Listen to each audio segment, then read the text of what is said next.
Have you ever felt alone in a room full of people? Now imagine feeling alone in your own marriage. Same house, same bed, same dinner table, but two souls walking completely separate paths. Padre Pio saw this countless times in the confessional between 1918 and 1968. He called it the silent wound of modern marriage. Not the loud destruction of infidelity or abuse, but something quieter and somehow worse. Two people living side by side, but spiritually miles apart. In 1962, alone 83,035 women and 19,837 men registered for confession with him. That is 273 people every day. Each confession lasted an average of 3 minutes. But in those 3 minutes, Padre Pio could see everything. He had the gift of reading souls. People could not lie to him. He knew their sins before they spoke. He saw the state of their marriages before they confessed a word. Draws on direct testimonies from Father Joseph Pius, who served as one of Padre Pio's closest collaborators for many years, along with the documented accounts preserved in the archives at San Giovanni Rotondo, where Padre Pio lived from 1916 until his death in 1968. These are not second-hand stories. These are eyewitness accounts from people who knelt before him and from the friars who lived beside him. Now back to the information. He looked at Dr. Schuba and said the marriage should not be dissolved. Dr. Schuba went back and told his relative what Padre Pio had said. She thought deeply about it. Then she wrote Padre Pio a long letter pouring out her heartaches about her marriage. The woman stood there amazed. She was the only person who knew anything about that letter. Nobody else, not even her husband. Yet Padre Pio had told him about it. He told him every detail. The husband asked for forgiveness with tears in his eyes. The woman could feel his sincerity. She was able to let go of the painful events of the past. The couple reconciled. They felt the happiness, once again, of a loving marriage. But here is what Padre Pio saw that most people missed. The real problem was not just the mistreatment, it was the spiritual emptiness. The husband and wife had stopped praying together years before the fights began. They attended Mass separately. They never spoke about God. They lived in the same house, but they were walking two completely different spiritual paths. The marriage had died spiritually long before it died emotionally. Padre Pio told his spiritual children again and again, pray together, not just at church, at home, every single day. He recommended the chaplet of the Sacred Heart of Jesus. He prayed it himself every day for the intentions of all those who asked. Giovanni and Paula Siena came to him in the late 1940s. They had been married on August 27, 1950, during a Mass celebrated at 5 in the morning. Padre Pio blessed their marriage. He said, be happy 3 times. Be happy, be happy, be happy. When they had been married only a few months, they learned Paula could not have children. She suffered from infertility. Padre Pio promised to pray the chaplet of the Sacred Heart every day for them. He told Giovanni, you will see, you will have as many children as the choirs of angels. That is 9. On July 24th, 1951, a baby girl was born, but the newborn fell seriously ill. The doctor said she had no chance of survival. Padre Pio reassured them the child would not die. The child lived. 8 more children followed.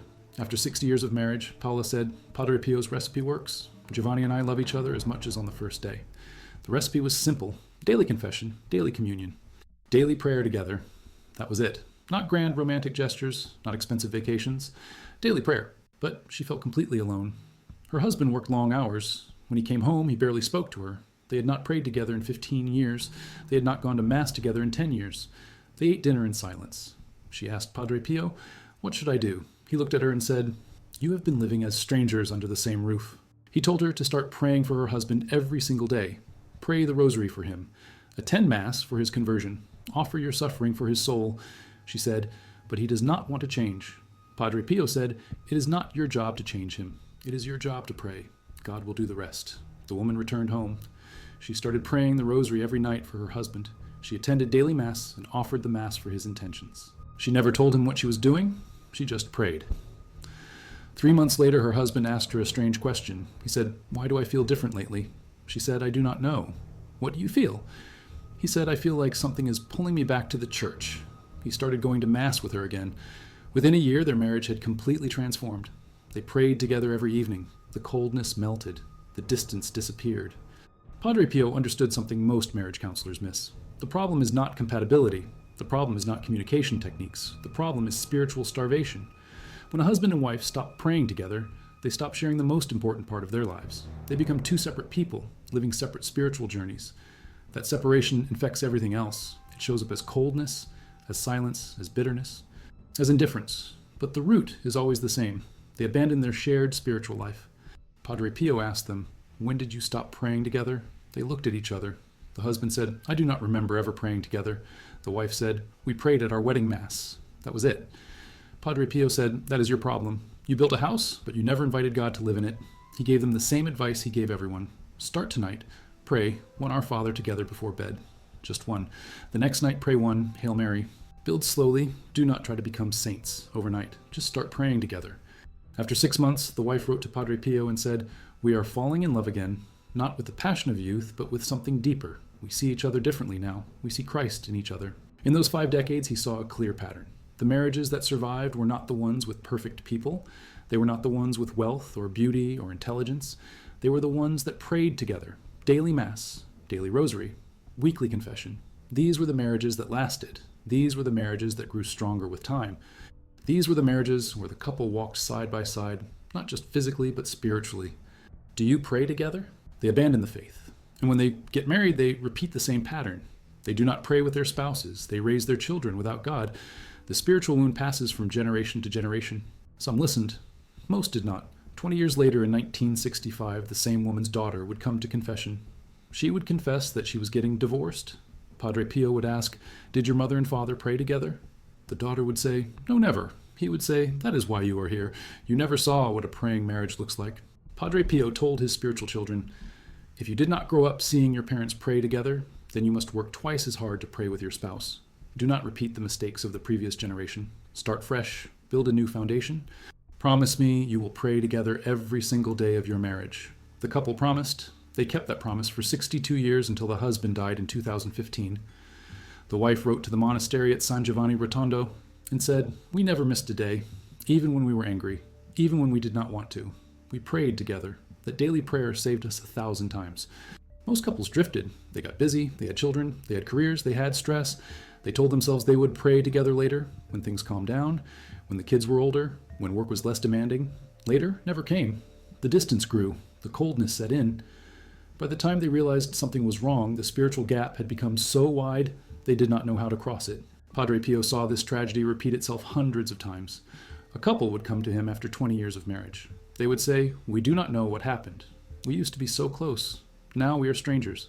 Padre Pio would ask, "When did you stop praying together?" They would look confused. They would say, "We never really started." He would say, "Then you never really knew each other.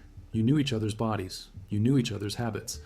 But you never knew each other's souls. Marriage without shared prayer is like a house without a foundation. It stands for a while, then it collapses." Some couples protested. They said, "But we are not religious people."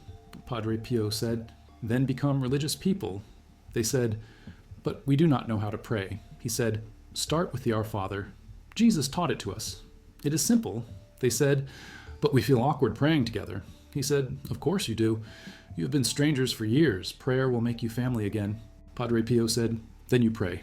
Pray for your spouse. Pray for your marriage. God will soften the hard heart. It may take months, it may take years, but it will happen. Do not give up."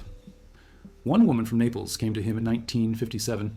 Her husband had not been to church in 20 years. He mocked her faith. He refused to pray. She asked Padre Pio, "What can I do?" He said, "Pray the rosary for him every night. Do not tell him. Just pray." She did. Her husband noticed nothing for 3 years. Then, in 1960, he had a heart attack. He survived. While recovering in the hospital, he asked for a priest. He made his confession. He started going to Mass with his wife. She later told Padre Pio, "I prayed for 3 years without seeing any change. I almost gave up." Padre Pio said, "But you did not give up. That is why God answered." He understood that spiritual transformation takes time. He understood that a marriage that has been cold for 10 years will not warm up in 10 days. But he also understood that prayer is the only thing powerful enough to bridge the gap. Not therapy, not communication workshops, not date nights, prayer. Everything else is helpful, but prayer is essential. Without it, the marriage remains two separate people living separate lives. Here is another pattern Padre Pio noticed. The coldness in marriage often began after the wedding night. Many couples in the 1940s and 50s got married without understanding the spiritual dimension of marriage. They saw marriage as a legal contract or a romantic partnership. They did not see it as a sacrament. They did not see it as a call to holiness. So they approached it with purely human expectations. When those expectations were not met, they became disappointed. The disappointment turned to resentment. The resentment turned to coldness, and they never understood why. You will face your pride. You will face your impatience. But if you pray together every day, God will transform both of you. You will become better people, better spouses, better parents, but only if you pray together. The coldness began.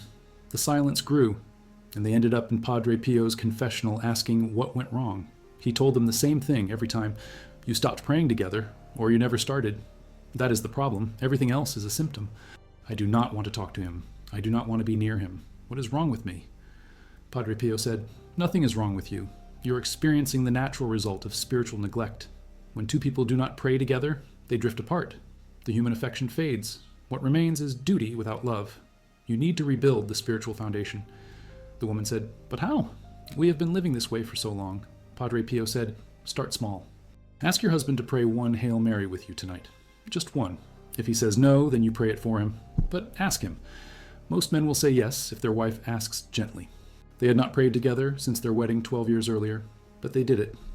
The next night, she asked again. He agreed. After 2 weeks, he said, should we pray a full rosary? She said, yes. They started praying the rosary together every night. Within 6 months, the woman wrote to Padre Pio. She said, I like my husband again. I enjoy his company. I want to talk to him. Something changed. I do not know what. Padre Pio knew what. Grace. Prayer opens the door to grace. Grace transforms hearts. Grace restores love, but it only works if you actually pray. It will take time to tear it down, but start now. Start with one prayer. Do not wait another day. He could predict with devastating accuracy which path each couple would take based on one simple factor. Did they start praying together, or did they keep making excuses? Padre Pio also noticed that the coldness in marriage affected the couple's relationship with God. A husband who does not pray with his wife gradually stops praying at all. A wife who does not pray with her husband slowly drifts away from the sacraments. The isolation becomes total. They are isolated from each other and isolated from God. This double isolation is what Padre Pio called the death of the soul while the body still lives. He saw it as one of the greatest tragedies of modern life. It needs to be tended. When you pray alone, the fire stays small.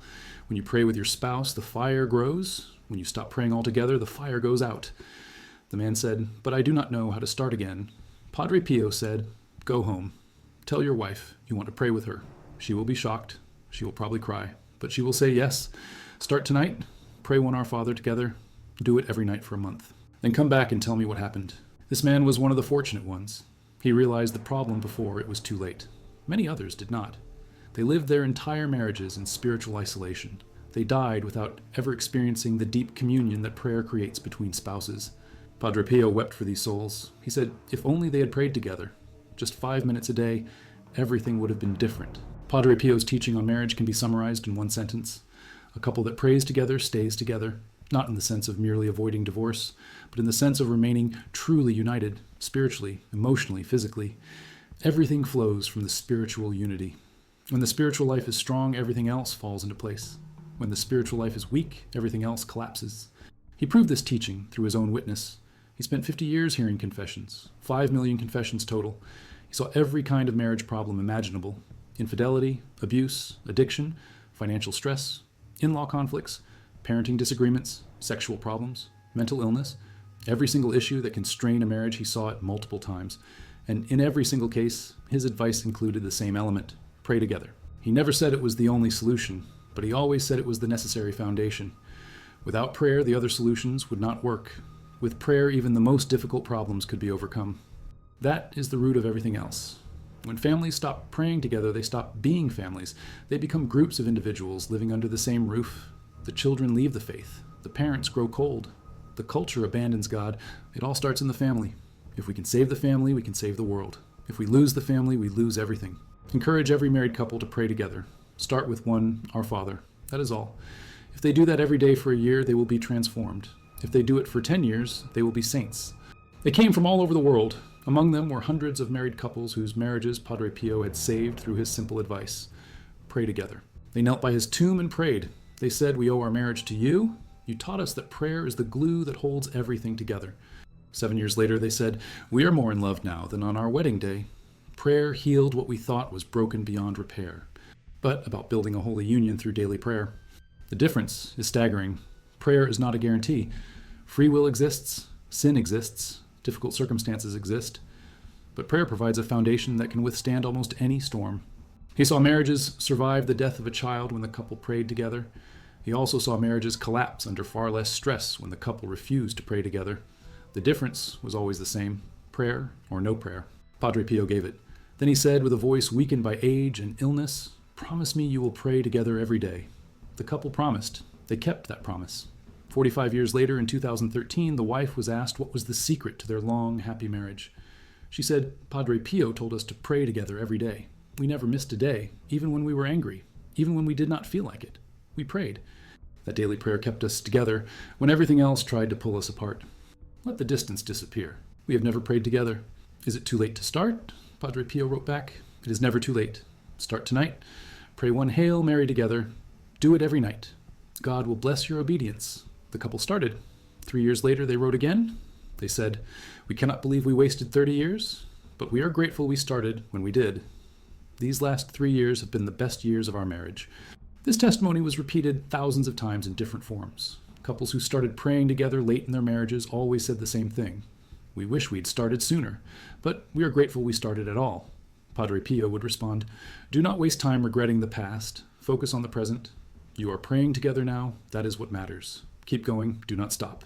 The tomb of Padre Pio in San Giovanni Rotondo remains one of the most visited pilgrimage sites in the world. Millions of people come every year. Among them are thousands of married couples. They come seeking healing. They come seeking guidance. They come seeking hope. And above the tomb, in letters visible to all who enter, is a simple phrase, pray, hope, and do not worry. This was Padre Pio's constant message. Pray first. Hope in God. Do not worry about the rest. 4. It is addressed to a married couple who were on the verge of separation. The letter is short, only 3 sentences, but those 3 sentences contain everything Padre Pio believed about marriage. The letter says, Dear children, I have been praying for you. Start praying together tonight. Everything else will follow. Not when you feel more spiritual. Tonight, 1 Our Father, 1 Hail Mary. Whatever you can manage, just start. Let God into the space between you. Let grace begin its work. Let the coldness start to thaw. Married couples around the world pray to him for help in their marriages. And the message he gave in life remains the same in death. Pray together. That is the key. That is the foundation. That is the difference between a marriage that survives and a marriage that dies. Hopeful because he knew the solution was simple and available to everyone. You do not need money. You do not need education. You do not need therapy. You just need to pray. Together. Daily. Consistently. That is all. But if something changes, you have gained everything. With it, everything holds together.